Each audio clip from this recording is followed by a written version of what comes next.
မင်္ဂလာပါရှင်လူကတ်တန် construction မှာကြိုဆိုပါရစေဒီနေ့ကတော့ခြံဝင်းကျဲ35ပေအနောက်ကို80ရှိတဲ့ RC နှစ်ထပ်တိုက်အကြောင်းလေးကိုရှင်းပြပေးတော့မှာဖြစ်ပါတယ်ရှင်ဒီရဲ့အဆောက်အဦလေးရဲ့မျက်နှာစာအလားပါလေးကိုပုံမူ၍တဘာဝဆန်ဆန်လှပစေဖို့အတွက် Gabriel Trading မှာတာဝန်ယူဖြန့်ချိထားတဲ့ literal ကလေးတွေကို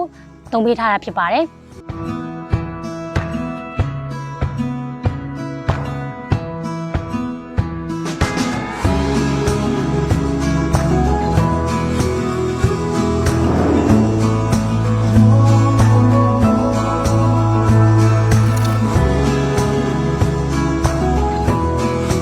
အောက်ထပ်ကဆိုရင်စတူယန်ပေ1400ရှိပြီးတော့28ပေပတ်လဲအေကန်းရှိပါတယ်ရှင်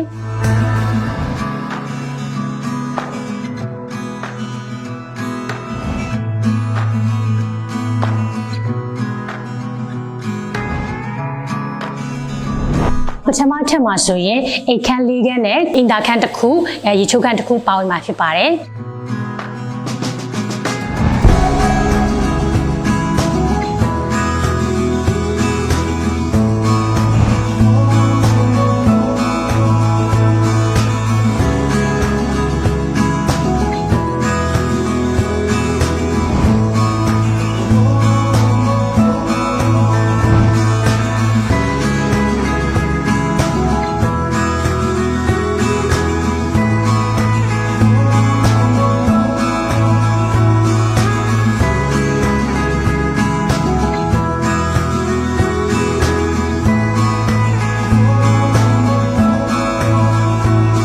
ကြည့်ရှုနေတဲ့အဆောက်အဦလေးရဆိုရင်အချောထဲအကျန်းထဲပြီးစီ3000ဝန်းကျင်ကျတင်ခဲ့ပါတယ်။တဝင်စားရဆိုရင်လူကတ်တန် construction company တို့ကိုရိုင်းလာရောက်ပြီးတော့လက်ရှိကုန်စည်နှုန်းပေါက်စင်းများနဲ့အညီ